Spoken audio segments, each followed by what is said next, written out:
Good evening, ladies and gentlemen. So today, as you can see, we're going to talk about liars, which might initially sound kind of boring. But for the normal listeners, I think you know that regardless of what I'm going to get into, I try to make it as interesting as possible. And there's always a reason, okay?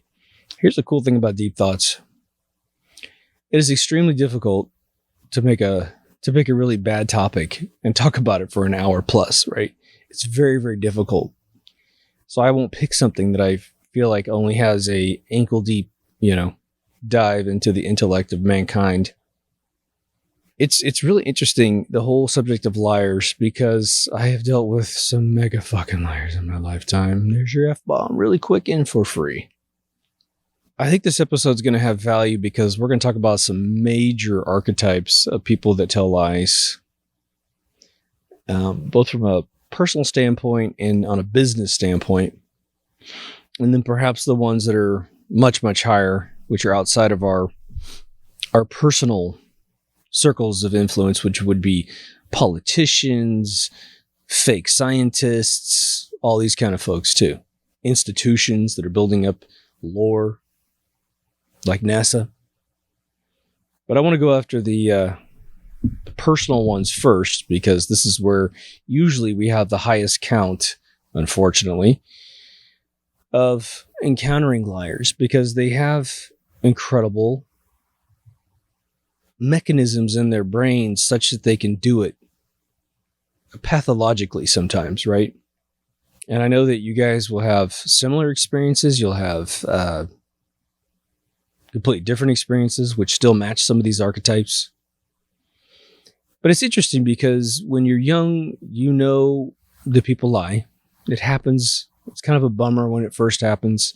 Now, it depends on how you're looking at this. If your parents are telling you Santa Claus is real and you're getting presents out of the game, telling you Tooth Fairy exists, you get a little money out of the game, you're not going to hold anyone, in a lower echelon in your life as far as evaluation because of those kind of things. So I'm not talking about that.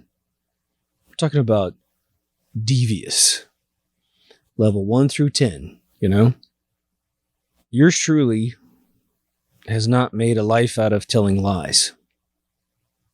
I tell stories, but then again, I'm selling fiction. So there it is, right in your face, right?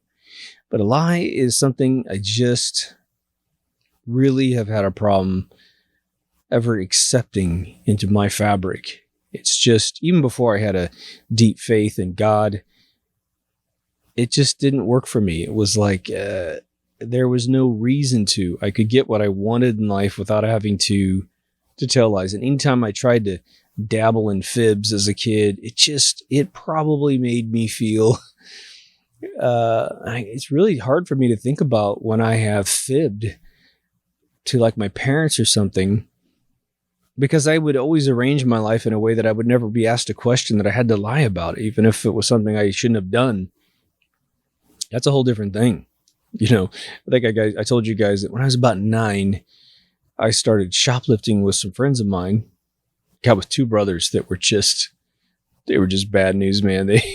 We had a good time. But from about the age of 9 to 13, I would shoplift just for the high of it, like a klepto, I didn't have any money, so it wasn't like I was rich in doing it, but it was, bubble gum and the biggest, some jewelry, some pens and pencils and supplies for art.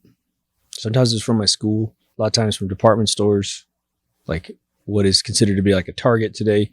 There was a TG&Y in the Midwest, just like a Target. And, stuff would disappear once in a while. The car models was probably the biggest thing I ever really stole. But I was 13. I went back to Kansas and my cousin said, I don't believe you can take anything out of this store. It's got mirrors everywhere. I told us once before, but I said, okay, pick anything you want. Not too big, right? He picks a padlock. And I'm looking at the mirrors, and the mirrors are helping me because there's no video cameras. And so looking in, she just helps the customer and pocketed it. And we walked down. I gave it to him. I said, here. And he was just so blown away. Then he went and tried to steal something and immediately gets caught Of course, he steals something big and he comes home with this toy. Forgot what the hell it was. His parents like, where the hell did you get this? Oh, I found it in the ditch, is what he said. Way to go, brother. I went back to Massachusetts where I was living. And I took a pack of like C batteries for something I owned. And I felt so bad when I walked out. I was like, I'm never doing this again. And I never did. I never did. But lies and liars. Some people lie for the same reason that I used to shoplift. Can you get away with it? So you tell a lie. All right, a little bit of a novelty. I think that a lot of people will not do it that way.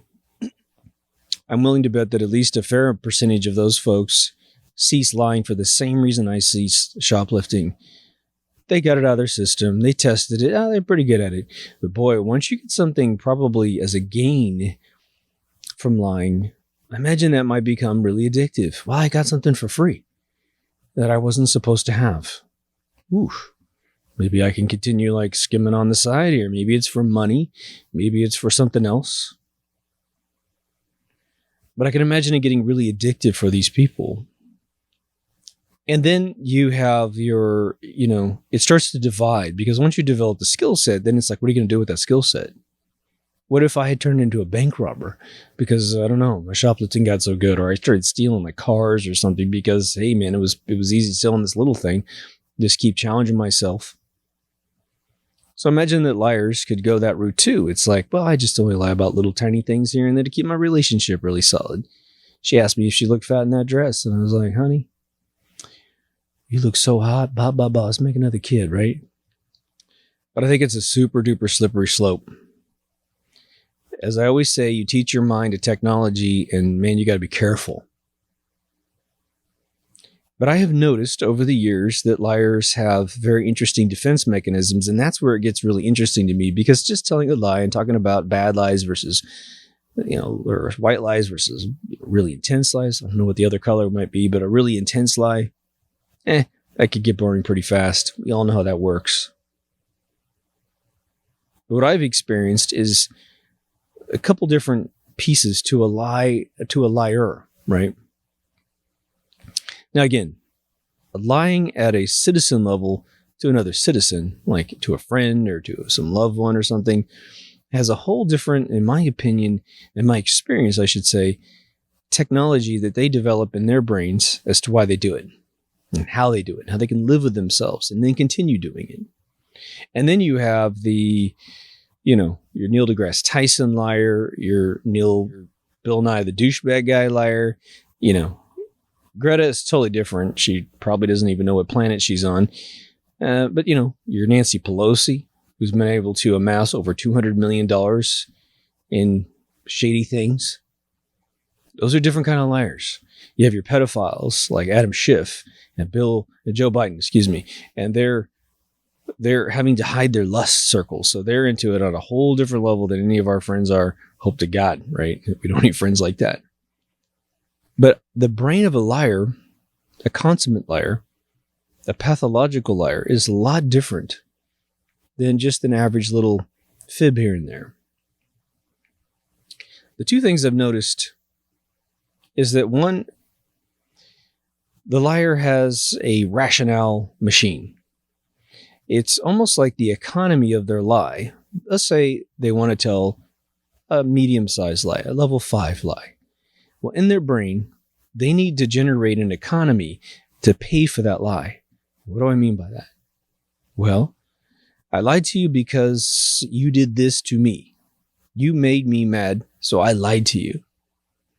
Or, there's a little bit difference where someone's got a gun to your head and saying, do you like, apple pie? If you don't, I'm going to blow your brains out. And you're like, fuck, I love apple pie like crazy. That's a little different, right? People have had to do that in time over, centuries of like, do you like Jesus Christ? Do you believe he really existed? And the guy's there like, I never saw him, but yeah, totally. You got me on the Iron Maiden, which is probably a fictitious torture machine, but whatever. Try to stretch you out on some table like Princess Bride. But I've had people Well, I've dated one particular person who, if you made her mad for any reason whatsoever, she rationalized cheating. Well, you made me mad, so I cheated. Oh, okay. Because that's what everybody does, right? That's one and the same, right? Very interesting. The same person invented a technology that I've never seen before, which is, imagine there's a 7-day period. And let's just say Monday and Tuesday, you were told something was going to occur. They committed to you for some reason, for something. Who knows? Maybe you're supposed to eat dinner. Maybe they're supposed to do something for you. And they don't. And so you're kind of like, sometimes these things can be huge within a relationship, right? And you're kind of like, why didn't you do that? Why'd you lie? Why'd you lie about being here, but you're actually there? I don't know. I'm sorry. That was really bad of me. And you're like, okay, well, people are human. That's the kind of dude I am. I'm sort of a sucker for some of that stuff. But then it comes to like Friday. Let's say that's the end of the week for us. And then you start seeing certain behaviors that are sort of indicating maybe you're in a truth zone, maybe you're in a lie zone. And so you start to, lose a little bit of your patience, right? And say you're like, oh man, you're doing it again. You're doing it again right here. This isn't true. Why are you doing that again? And then they're like, ooh, I'm not doing that, but they are. And then you let them have it. You express yourself. You're like, this is bullshit. Why are you doing that? And of course, you might use some language you wouldn't normally use. You might get hot like you normally wouldn't get unless someone's telling you a lie, right? And this person would do this chronology lie mechanism in their brain. They would essentially talk back to you and want to erase what just happened on Monday and Tuesday, this pattern of deception. They don't want to acknowledge that they are pathological liars, so they would talk to you as if they had never lied to you before, as if they're not the boy they call wolf. We're all standing out there in the middle of the night looking for a wolf, and there's no wolf, and they're like, why do you keep saying there's a wolf, man? Well, I thought there was one. Well, now you said on Monday and Tuesday there was a wolf and there wasn't. What are you talking about? They don't acknowledge it. They erase it. It's a very strange thing. Now, the other interesting thing about lies is that once you tell a lie, it feeds into an action typically, right? What did you lie about? Well, you stole something. Okay, so the lie is that you bought this, but you didn't. So that's the lie. Now, what we gain from that is that now you're a thief, right? You said you were at home, but you're actually sleeping with somebody else. Well, now you're a cheater. You get these other labels as a result of lying in a lot of cases, right? It's not just that you're a liar. You're gaining other deceitful patterns in your life. So then I've noticed with this same individual that if I say, back then you're a cheater. You got the cheater gene. That's what you do. You rationalize it however you can with your first mechanism. You were upset one evening. Instead of bringing that situation to a head in a conversation, when you're upset, you need to let the other person know that they've upset you, and you talk it out. Try to figure out where the miscommunication was. All right. But now here's the interesting thing. If you were to call a thief, sometimes they'll say, well, why do you got to call me names? And you're like, well, I'm not saying that today you were a thief. I'm just saying that you've stolen a lot of crap in your lifetime and you're kind of a little thief. Now, if someone had called me a thief at right after I turned my 14th birthday, I think I stole those batteries in the spring of my 13th year. My birthday's in August, so it's like you might say like May, I might have stole those batteries. I don't remember when I did it. But if you call me a thief when I was just 14, a few months later, I really couldn't say much. Because it was like, yeah, I guess I kind of am. I need to stop that. I need to never be that again so that I can say, you know what, I was that. Really sorry about that. It was wrong of me to do that. But I've had, I've been reborn and I've done a new thing.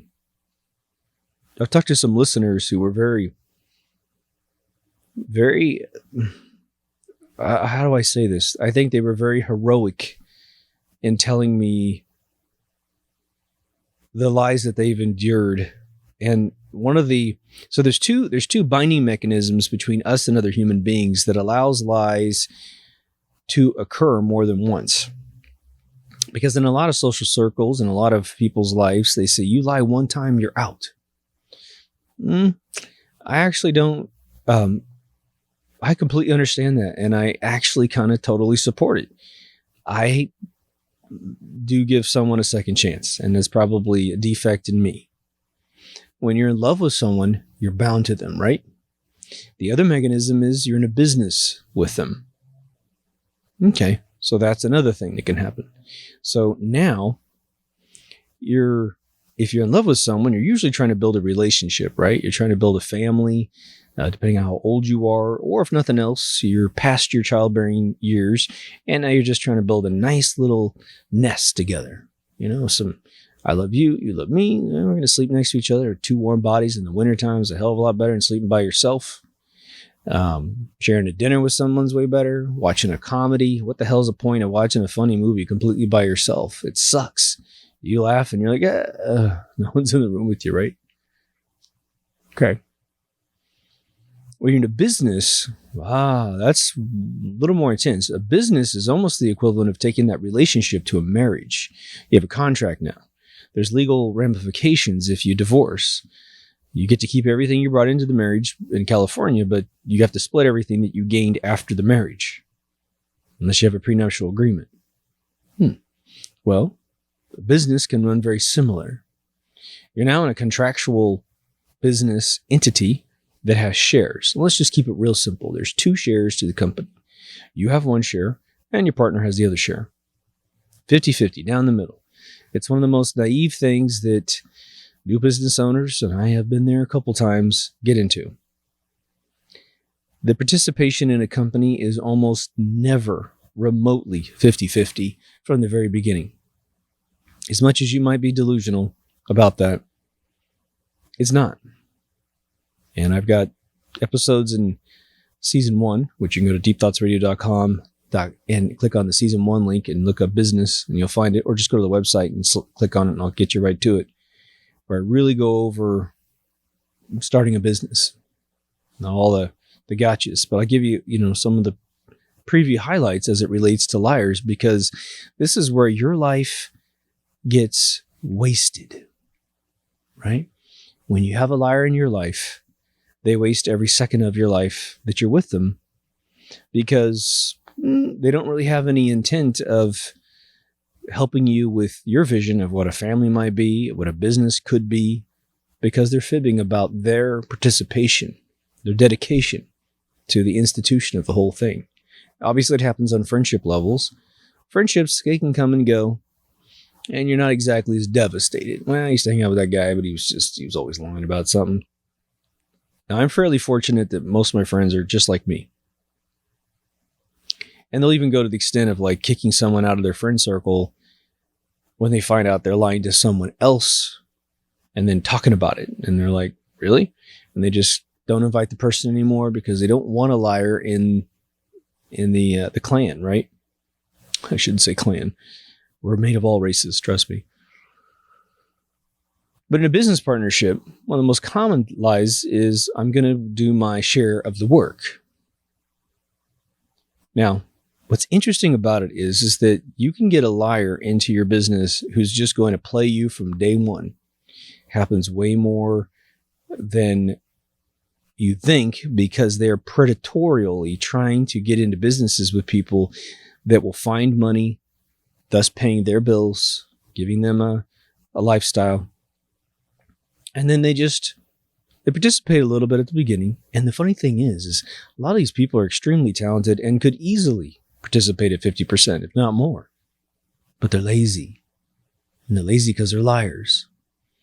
Being a lazy person often will kick off a lying regimen of life. Because in order to be lazy, depending on your welfare, maybe you got tons of cash and being lazy is just your goal in life. There's nothing wrong with that whatsoever. In fact, I think that's a lot of people's goals. But a lot of lazy people want stuff for free.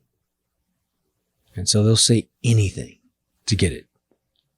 Could be that someone has been very integral their entire life and they get tired, they get injured, they can't do things that they used to make money or to get what they want. So they start lying just to survive. Sometimes that's something we can understand. A homeless person getting a sandwich off someone through a lie. Or it could be someone that could definitely still get a sandwich, but they're still going to lie about it, something, and get one. Sandwich being a metaphor for something that they want. But in a business, liars know a lot about the horrible situation that they're going to create in a business, which is the other partner is going to soon realize that person is not participating at 50%. And there's two ways it usually goes. A very common method is that person who's not participating, who is the liar, will lie that they are participating, or they'll have lies of why they're not participating. But it's a good one, right? My grandmother died. My gut's not feeling great, or, I had a headache, or whatever. They got all these things all lined up, and they've used them several times in other circumstances, maybe in a business relationship, maybe just in life. But it's like their go-to lies, How many times in movies have you seen or heard the line about, his grandmother's died 10 times this year? That's one of those situations, right? In a relationship, typically what it is that the person who's a liar is someone that can't be tied down, right? Commitment isn't really part of their wheelhouse, but they do like sleeping next to someone regularly. How many times have you heard men can't get away with it that often, which is why I'm going to give a male to or female to male thing. But a lot of times, guys go out and work all the time. This is probably like an analogy that would be very indicative, say 35 years ago, at least, when men were typically the chief breadwinner just by design, not because women couldn't. Women actually have always earned more than men if they don't have kids, always 10% more than men every time. If they dedicate themselves straight out of college to a career, they make more money. See Dr. Solwell for the facts on that. But they want to sleep around. They want to stay young. And in their mind, sleeping with multiple people means they're young because they're desired, right? Now, men are typically more revered the more their hair gets gray, the more they grow a beard, as long as they don't get a huge pop belly. But I know some women that if I ever gain any weight, they'd be like, I like you with a little more pounds on you. It's like, really? It's okay if you like that, but I'm not going to get heavy for you, It's typically because they want something more than what the confines are. In a business situation, the partner doesn't want to work that much. They want to sit back and have this vision of themselves being successful. I'm a partner in a successful business. But when it comes down to actually spending 14 hours or more on a particular day, crunching some stuff to get stuff done, not so much. I've had all kinds of business partners in my lifetime. In all cases in my life, one case went really bad. Okay. But my close friends that I've done businesses with, we're all starting off doing really well. And we were able to complete a fairly significant amount of the work without, ever slacking off. I've had a partner, my last partner, he and I worked to the very last day together. Nothing we wouldn't do for each other. Time before that, I had a partner that worked really, really well for about 4 years. And in the 5th year, he had some personal issues and he had some other desires in life, which were just fine, but he didn't communicate that to anyone. And so he started saying that he was working 12 hours a day on certain client projects, of which then I got contacted by the client saying, hey, my thing hasn't moved forward at all. I've received no tangibles from your company. I want my money back. And I'm like, well, that's weird. It must be just a miscommunication here. And I go back. Well, why are we getting, requests for a refund? This never happened in the history of our company. And I get some story. And come to find out the guy wasn't working at all. He had burned himself out and never told anyone. But he couldn't risk losing his paycheck because he wasn't producing. Just prior to that, we had a situation, that same person, where he was supposed to do most of the work, and we had a $75,000 gig for some work that was really easy to do. And when we asked him, well, how much is it going to actually cost us to do the work? He claimed it was only going to cost us $25,000 to do the work, and we were going to net 50. It's like, whoa, that's pretty amazing. Turns out it was $50,000. He hired it all out. He paid one of his friends $160 an hour, which is a massive, deep 6-digit salary, right? He didn't do any of the work. What we got back from that person was utterly useless. I never let the client see it once because it was so embarrassing. But we paid $50,000. Same guy hired an agency in South America.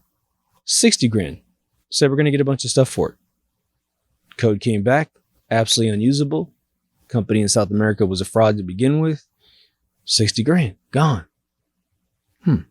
So it had been happening a lot longer than we knew. But because we did this trust game instead of a show me the money kind of game, which means show me the work you've done, which then immediately, the bummer is if you don't start your company off in a very visible, transparent way, these people get to do what they do. Just remember, liars lie. And so what I am seeing a lot online are folks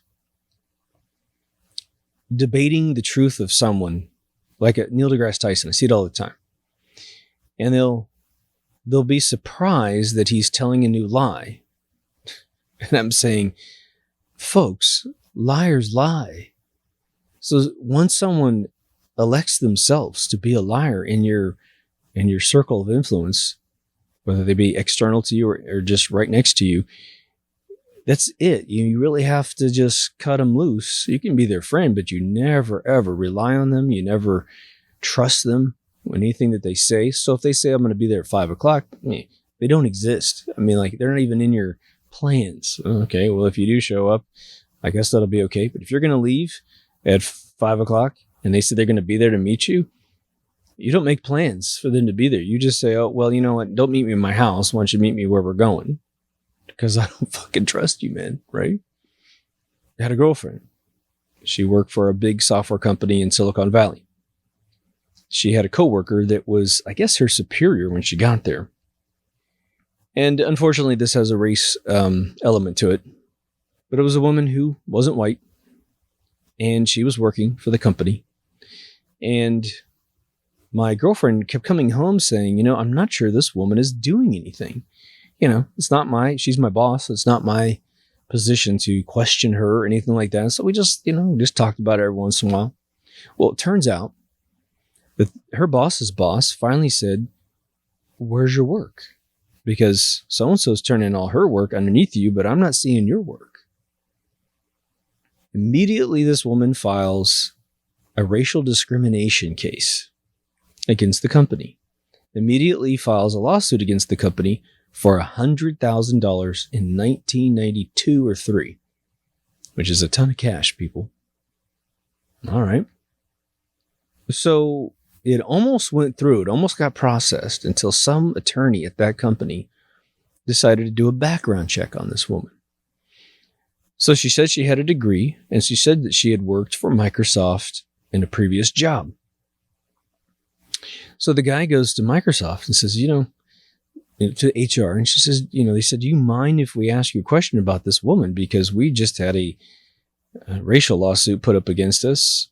She barely interacts with anyone. There's no one really telling her anything to do. She's just autonomous. I don't know where she's getting this idea. And they said, oh, her. Yeah. Well, she sued us for the same thing. Really? Okay. Still not conclusive. Maybe, she's just had some bad luck. Well, we're pretty sure she didn't have any racial discrimination where she was currently serving. So then they said, she says she has a degree at this college. And I don't remember what school it was. So they called the college and said, we're validating some credentials here. This woman says she has a degree. computer science.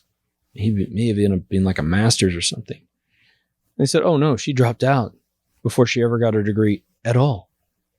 Now she's filed false credentials to get both jobs, one at Microsoft and one at this other company.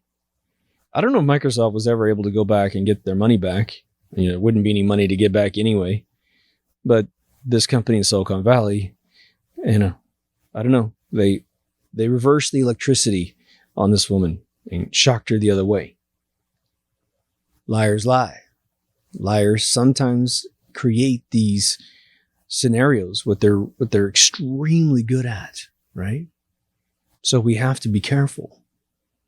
Now, governments lie, don't they? Why do governments lie? Well, there's two basic types of lies that governments do, because there's probably every conceivable lie species within a government for sure. One of them is that they've committed a crime somewhere. They fought a war in a way that they weren't supposed to fight. Maybe they even faked the initiation of a war, like Pearl Harbor or the Gulf of Tonkin. Pearl Harbor occurs, but it was instigated. Gulf of Tonkin never occurred. Both events, both Gulf of Tonkins, there's supposed to be two events there. Neither one of them happened. So they got people killed, tons of them, and that's a problem for the citizens to trust their government. And so they create movie after movie after movie. I just watched a great Pearl Harbor movie about, it was about a Midway. It was Pearl Harbor and then the Midway. I can't remember the name of it because it was running when I went in the room at the lounge, but it's actually a pretty cool movie. It's got Woody Harrelson in it, if you want to look up the IMDb on it. I can't remember what it was called. So, got to cover that up. That's to cover up a crime. Now, aren't all lies from the government crimes? Well, I would say yes, right? One of the second types of lies that governments tell is to protect a nefarious project within the country. MK Ultra, a mind-controlling experiment. MK, mind control spelled with a K, because the German scientists that were smuggled out of Germany after the war through Project Paperclip by the Dulles brothers wanted to continue this string of research they were doing to create compartmentalization inside the human mind to store information and to store triggers that then, by using a keyword, could turn a person into what they call a Manchurian candidate, made famous by the movie with the same name, to make him do something, like Sirhan shooting in the room with RFK. Didn't kill RFK, but he was the patsy. All right.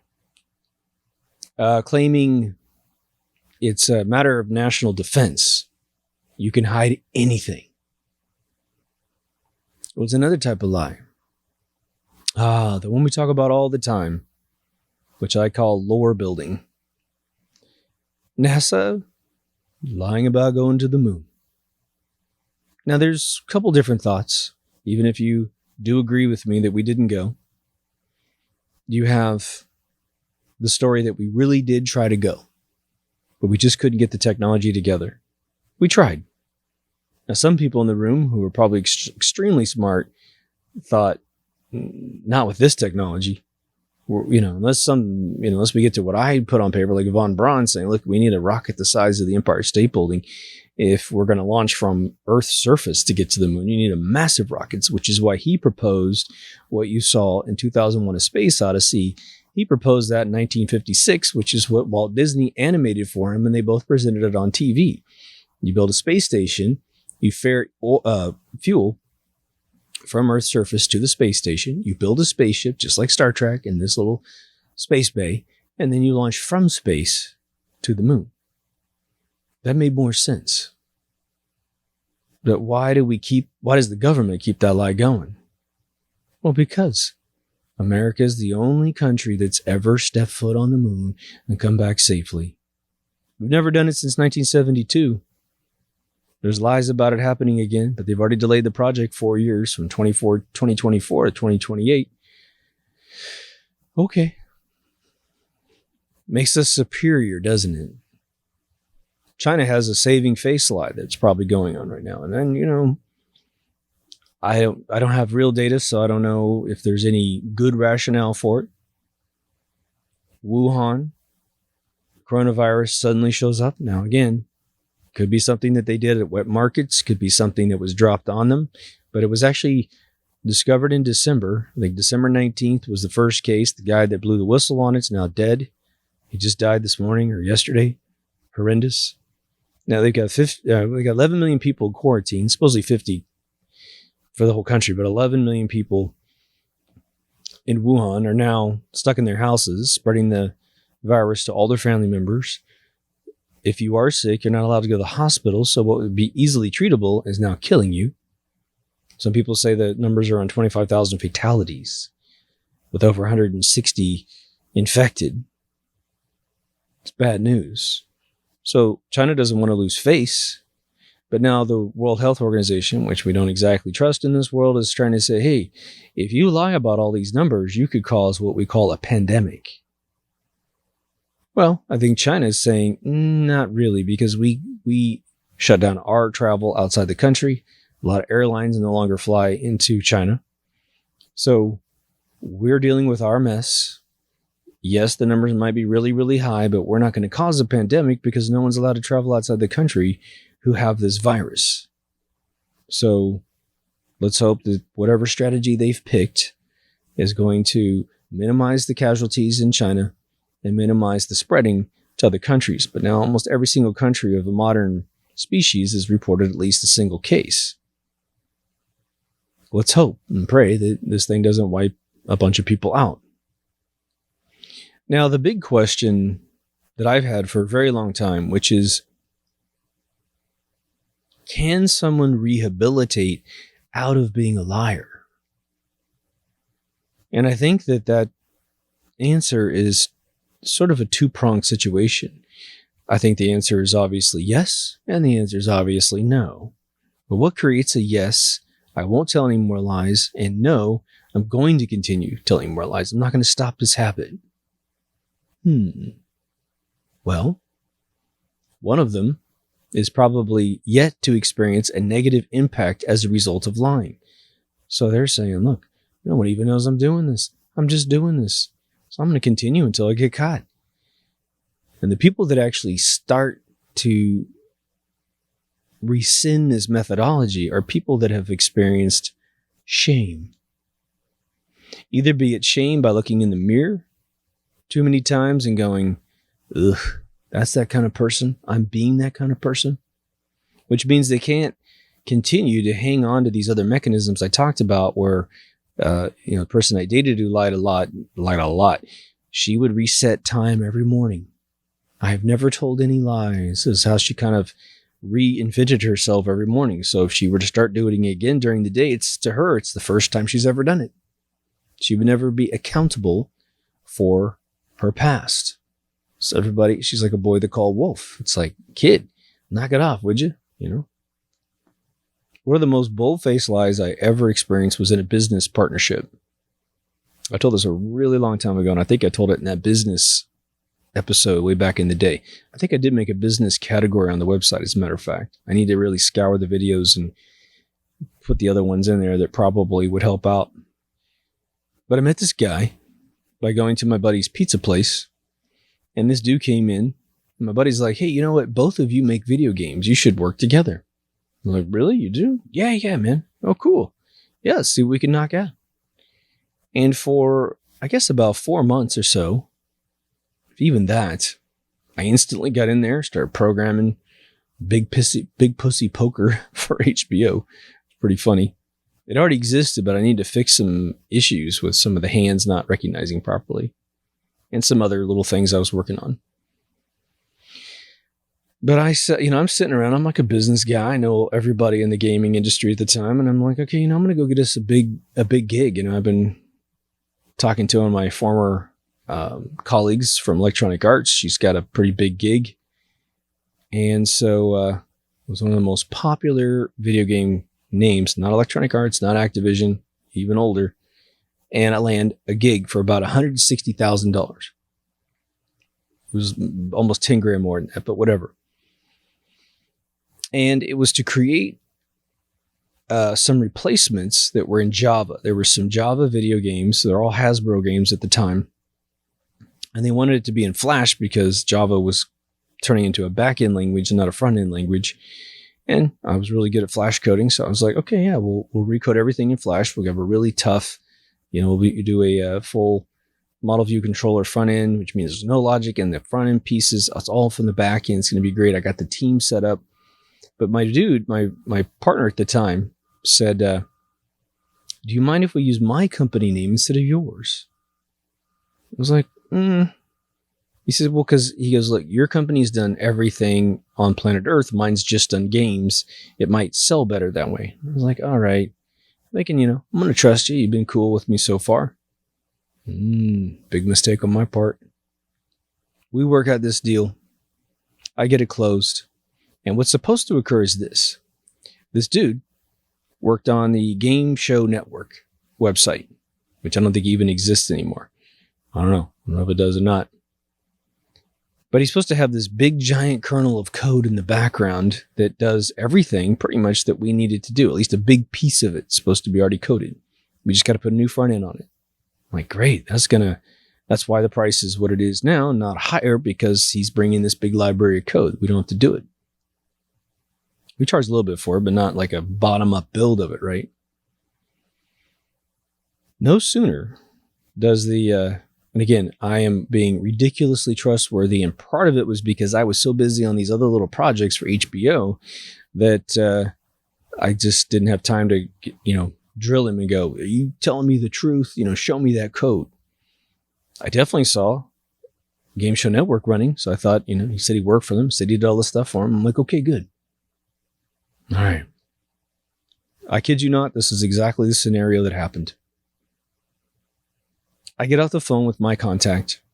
She says, we're faxing over the signed contract right now, which means it's go time, baby, right?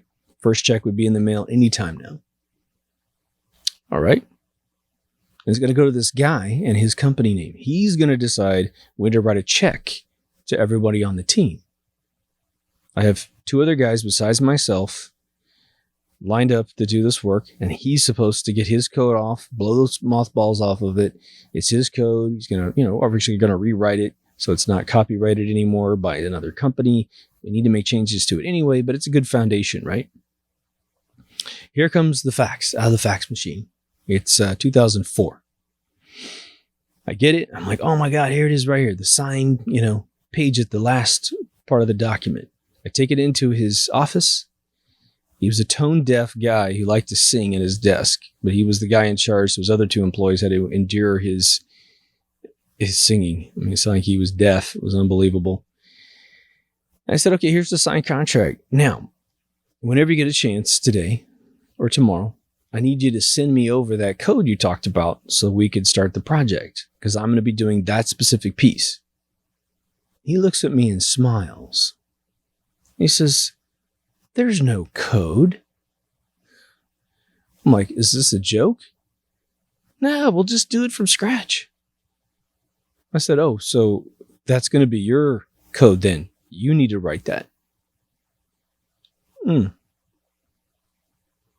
So he kind of looks kind of weird. He's like, obviously he wasn't skilled enough to do that type of code. It's all back-end stuff. He's a front-end guy. I'm the back-end guy and the front-end guy. So I'm like, I'm pissed. So that day, he invites me and one of his other business partners to come to lunch. We go to lunch. Some fast food restaurant. He's really, really bringing out the red carpet for us. He proceeds to tell me at lunch, and his other partner, that he had a previous partnership that went bad, and he had an IRS problem that resulted in him owing about almost $200,000 to the IRS, and he's still deep into that debt. I mean, he said it was like at 190. And he said, this is going to so save my ass, all this money.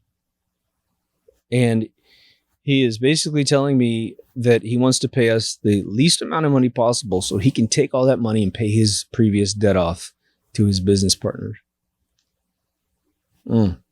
Sounds like someone lied to me. Sounds like someone lied to the IRS. Sounds like someone might have lied to their previous partners. So I am like stunned. I am pissed. I need money too, dude. You know, not anything more than I'm owed. I'm going to get paid for exactly the labor I put in this project, not a penny more. I got two other guys. They're going to get equal paychecks to mine. If not, my backing guy should have probably, been estimated more than me.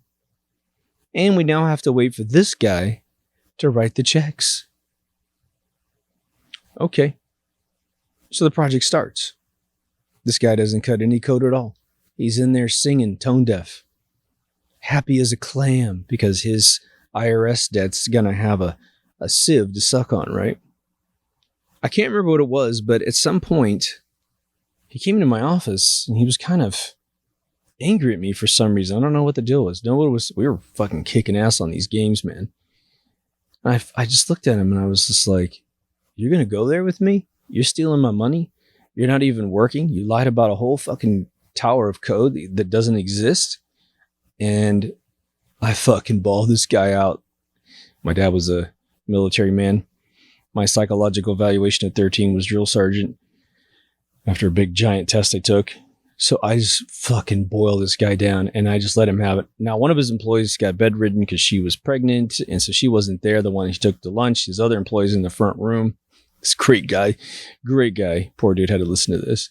And he was just stunned. He was just like, oh my God, no one's ever talked back to me before. And I'm like, dude, you can't even fucking rebut this, man. Everything I'm saying is completely true because I don't tell lies like you, man.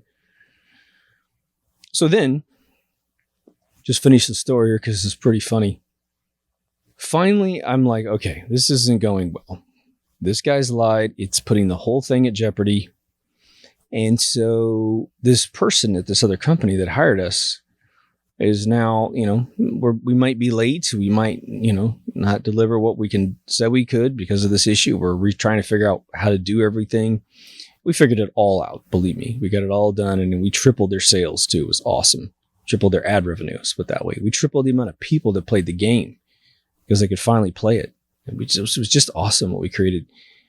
But, he then his wife has like an uncle that dies. And so he flies out of state to go to this funeral.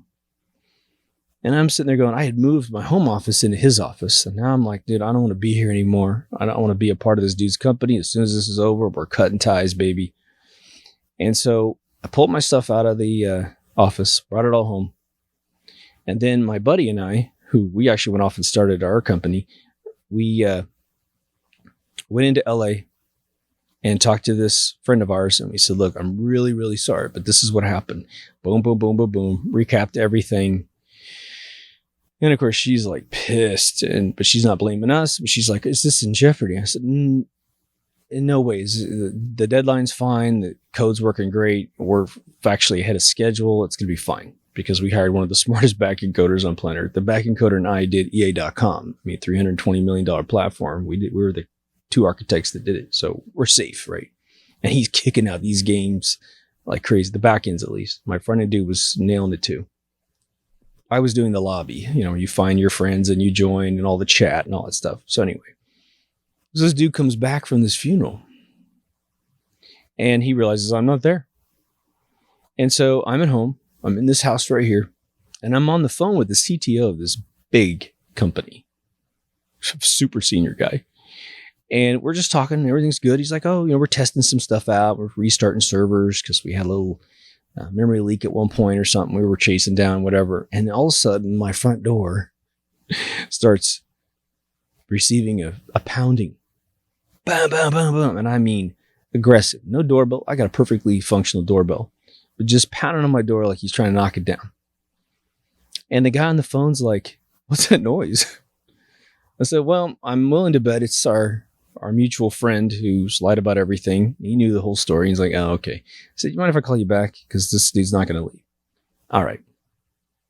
So now the guy's kind of done himself in on reputation because his knock on my door is so loud and so annoying.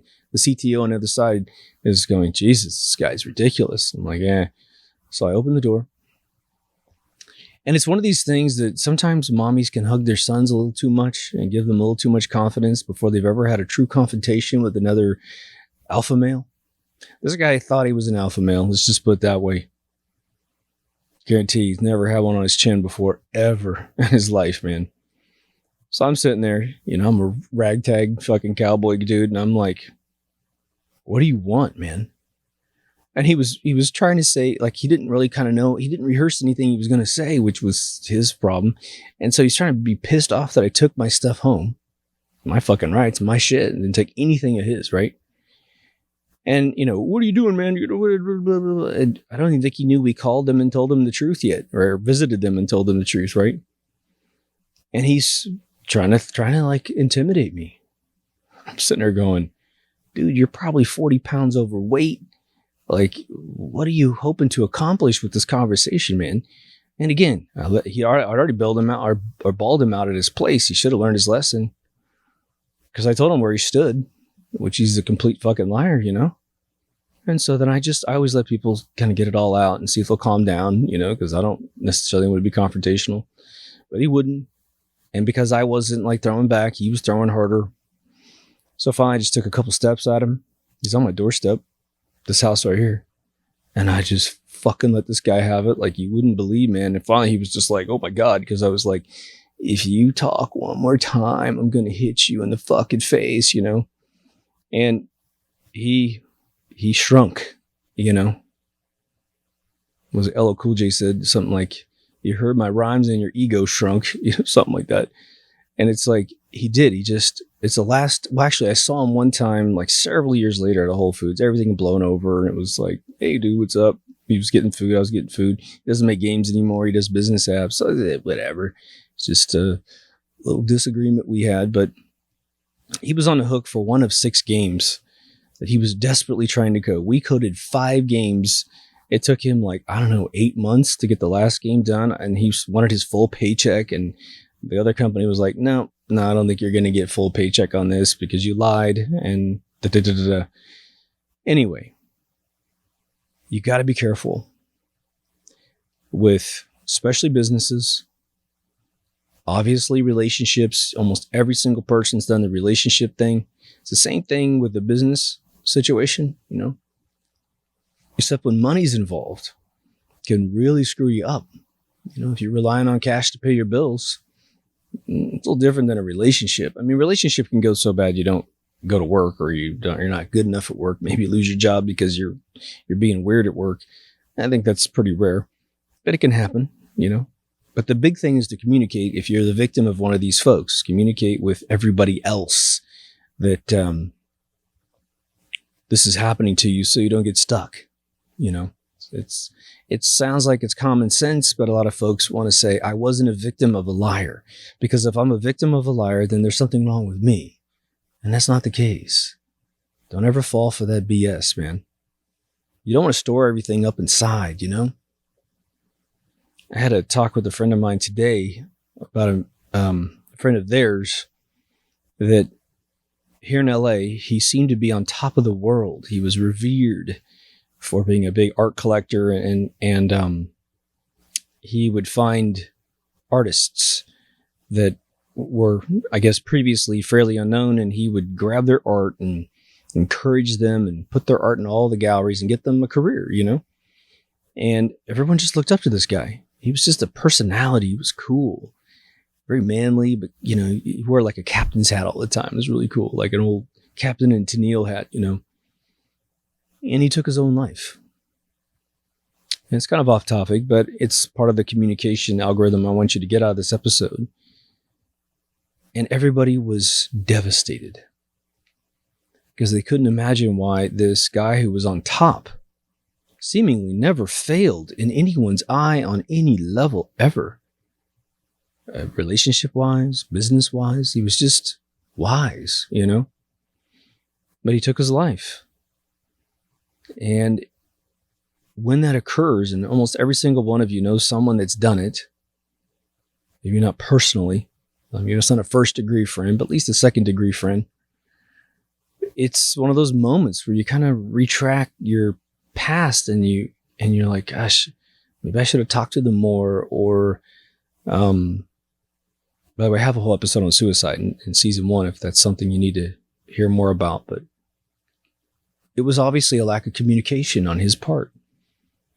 For whatever reason, whatever demons were haunting him, he didn't want to admit it to anyone.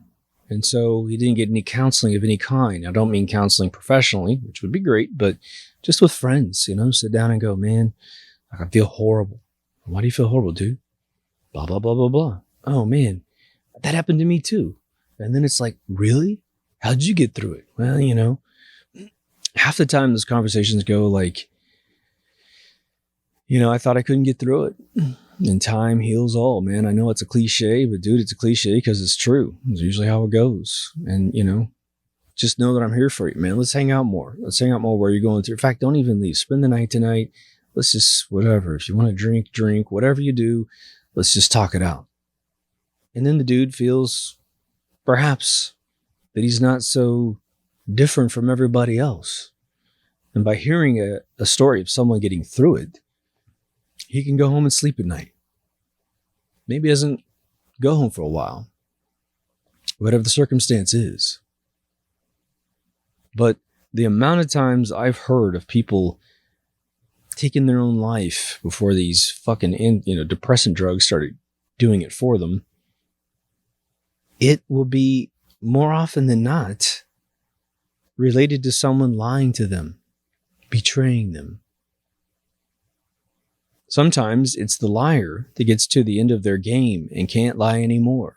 They're losing traction. The plane is stalling out, right? It's going straight up with all those lies. And then all of a sudden, poof, no more money, no more lifestyle. Can't think about going down because the whole life itself was a lie. One of the I don't know, it's sort of frustrating and funny at the same time, is one of the, pseudo-intellectual moves online is the shill statement, right? You're a fucking shill, blah, blah, blah. And it's just like, really? Any one of the hardcore listeners would hear that statement and just laugh, right? But you get these one-offs that come in every once in a while. You're getting paid by the deep state. And it's like, for what, dude? Exposing them? What, are you kidding me? My God, my listeners are sick and tired of hearing about the deep state from me, if anything, right? But what's interesting about that is it's sort of the bizarre pseudo-lie. Calling someone what they're not. Or calling them something that you don't have any proof of. Really strange. With Neil deGrasse Tyson, for instance, the pop science guy, you sit there initially and you see that guy just redefine what the world is, right? He said the world was a pear shape, and then he said it was, the name escapes me, but it's when the equator is fatter than the rest of the diameter. It's disproportionately fatter, right? Well, how can you have it both ways? My physics teacher told me in school, he's also my astronomy teacher, he built a fucking star projector by himself, man, drilled all the holes for all the stars at the proper diameter to make sure the brightness was perfect, right? This guy was an absolute genius. When he was 13, he ground his own lens for his own first telescope by hand in a stump of a tree at 13. Very smart guy. I put him way above Neil deGrasse Tyson any day of the week. He said, if you dried up all of the oceans on the earth, it would be the most perfectly circular thing on our earth. Like if you take it and shrink it down, right? I mean, go with heliocentric on this analogy, but he said it would be smoother than a cue ball. I was like, whoa. And now we got guys that are like, yeah, it's a pear, it's a shape, it's a tetrahedron, and whatever. It's like, dude, you can't believe everything that contradicts itself. Well, I didn't say that. Well, yes, you did. Well, that makes it inconvenient for me, so I didn't say that. All of the contradicting astronauts, right? There's no sound in space because I saw 2001. Oh, it was deafening. Seriously. No dust moved out from underneath the Apollo lander, but we filmed it. We filmed tons of dust moving right out the window. That's the shot everybody sees. But no, didn't happen because they dropped the thing down on the set with the crane. Oopsie. And, like I said, I think I just said this in one of the episodes I just put out.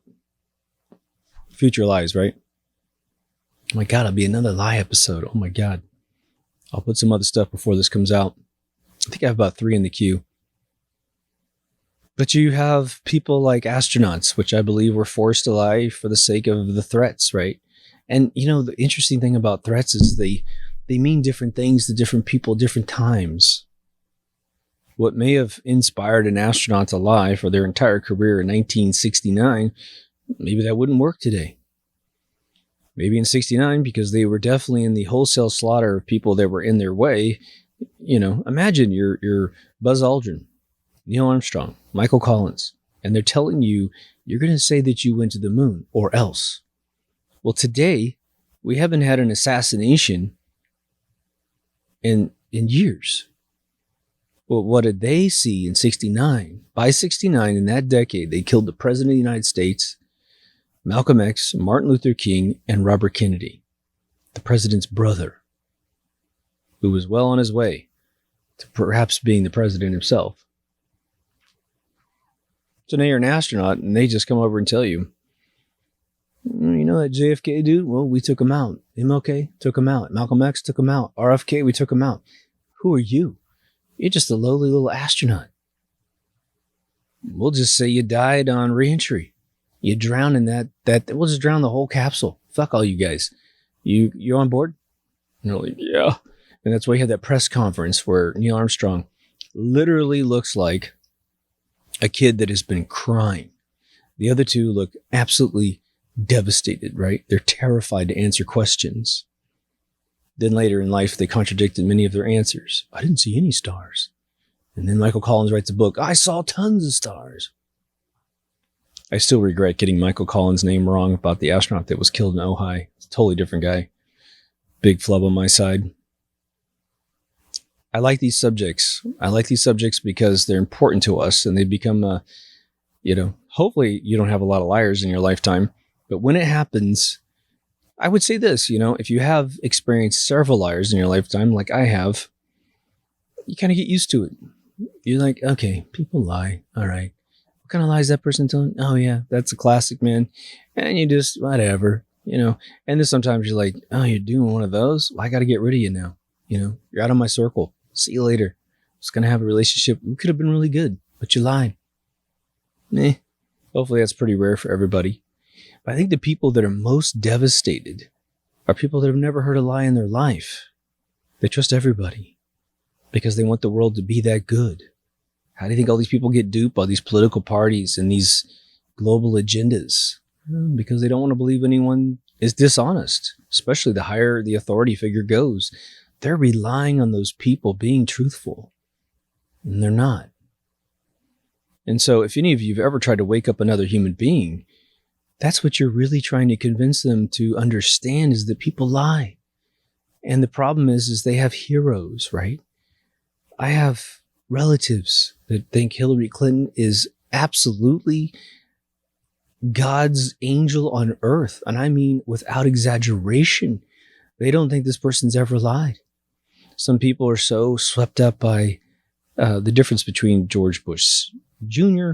and Obama that when he seemed to be much more articulate, which was definitely the case, they can't imagine we know George Bush Jr. lied. He's part of the Bush family, but Obama, my God, he was picked because he was God's right hand, And it's like, okay, then the bummer is this, and all of you have experienced this. If you've tried to wake up anyone to anything, they kill the messenger, don't they? You're the jerk. You're the liar. And isn't that interesting? We talk a lot about how Satanistic groups reverse polarity. Bad is good and good is bad. And it didn't hit me till this last decade where, Run DMC, who I love dearly, and I don't think they're part of anything nefarious, okay? God bless Jason Mazzell, man. Jam Master Jay. Taken from us for some stupid reason.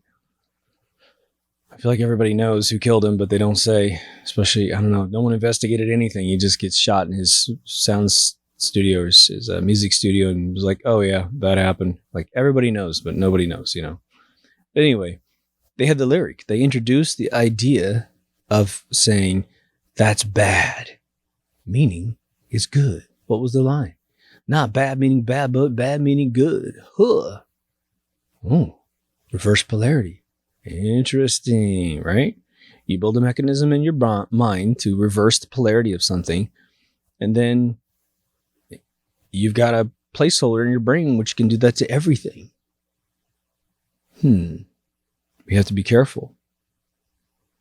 Rick Gervais's movie, which was pulled from a Twilight Zone, and I love Rick Gervais, and I credit him 100%. There's no bummer that he pulled this from a Twilight Zone, so don't think I'm criticizing the guy in any way, shape, or form. In fact, this year, or the tail end of last year, he became an unbelievable hero to me for what he did at the Golden Globes. But I did a whole episode about him, and the camera shut off for some dumb reason, and I lost it. But it was based on a Twilight Zone called The Great Frisbee, who told nothing but lies, but he was revered for it in his little hardware store. And aliens picked him up because they thought he was the smartest guy in the world.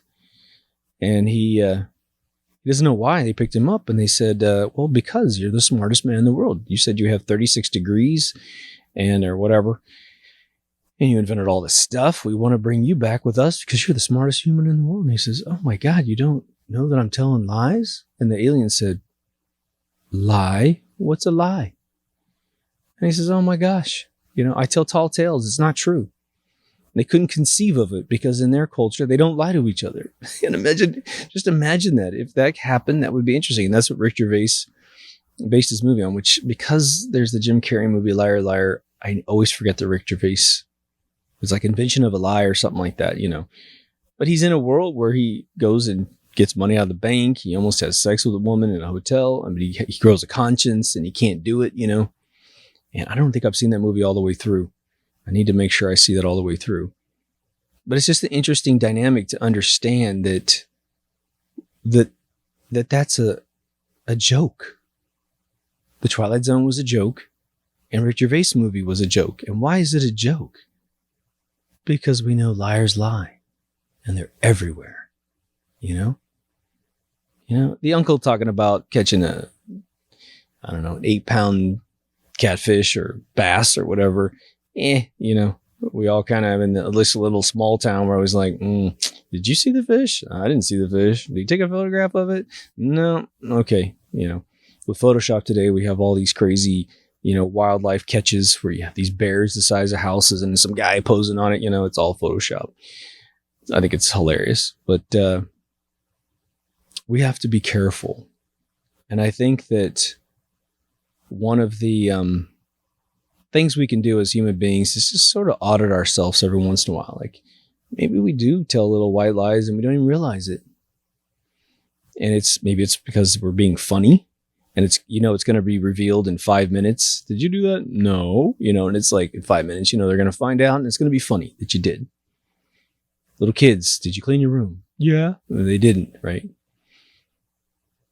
So I thought I'd make an episode on it because it just is something that comes up in conversation. It comes up in my brain all the time, especially if it ever happens to me.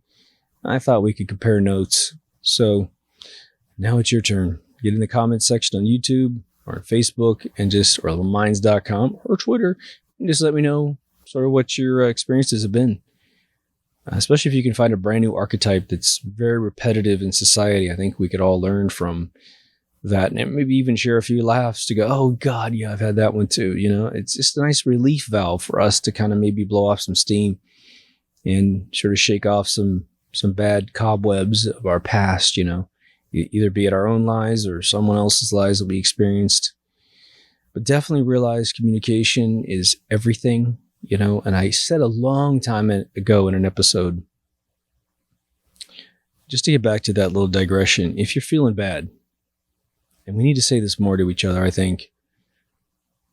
It used to be a pretty common knowledge thing. It's been written in several television shows and several Cheers used to do all the time. But also movies where if you're feeling really bad for any reason whatsoever in life, whether it be a lie that was told to you or just things going bad, just go somewhere. And talk to a stranger.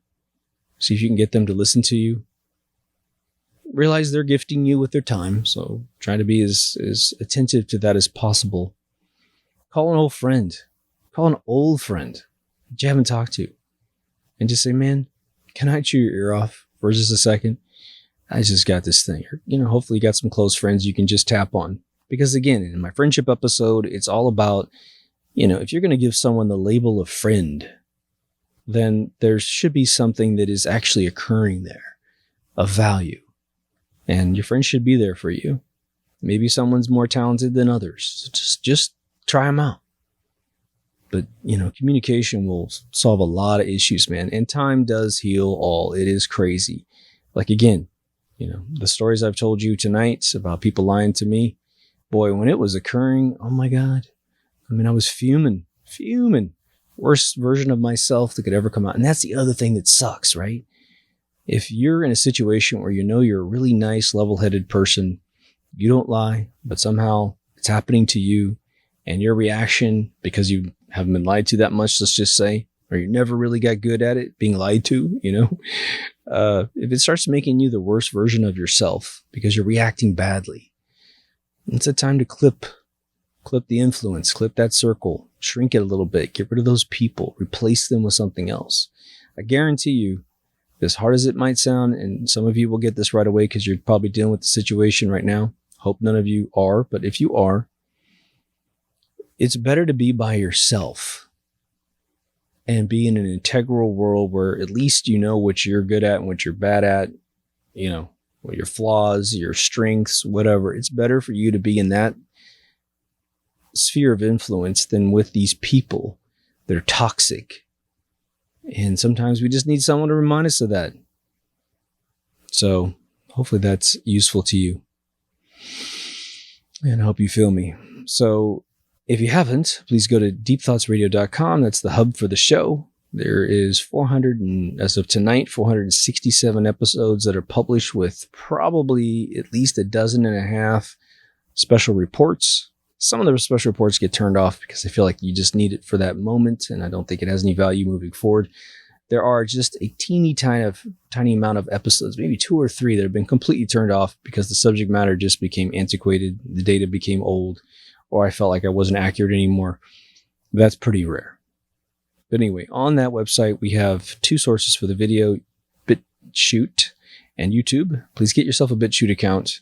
You don't have to watch anything there, but they need your support. Just sign up, and you don't even need to subscribe to my channel. Just make an account and walk away from it. They'll get financing based on number of subscriptions, right, and growth patterns, right. As far as podcasting, all the links are up there. Just click it and go. I use Podcast Addict on my Android phone. I strongly recommend it for all platforms. On social media, we have a locked Facebook group full of some awesome people. We have Twitter, which is taking off more and more every day. And we have minds.com, which is a duplicate of Facebook, but it's First Amendment protected. So all the episodes go up there as well. There are a couple ways to donate to the page. One is a flat PayPal donation, and then the other one is a monthly subscription of even $1 or more. Get you in the credits as well. And it has a little coupon for the store. The store has 2 shirts for Season 5, which are 2 UFO-based shirts. It has the UFO that lands in the backyard. So it's sort of a proof that you were here, because as soon as this episode concludes, I always say episode. As soon as the season concludes, the shirts are coming down, and we'll sell something else. If you're looking for Season 1 episodes, they're on their own channel because they've all been remastered. They're much better. Some are shorter. Audio levels balanced. All the copyrighted music has been pulled out, unfortunately. So, take care of yourself and someone else, and I'll see you in the next truthful Deep Thoughts. Over now.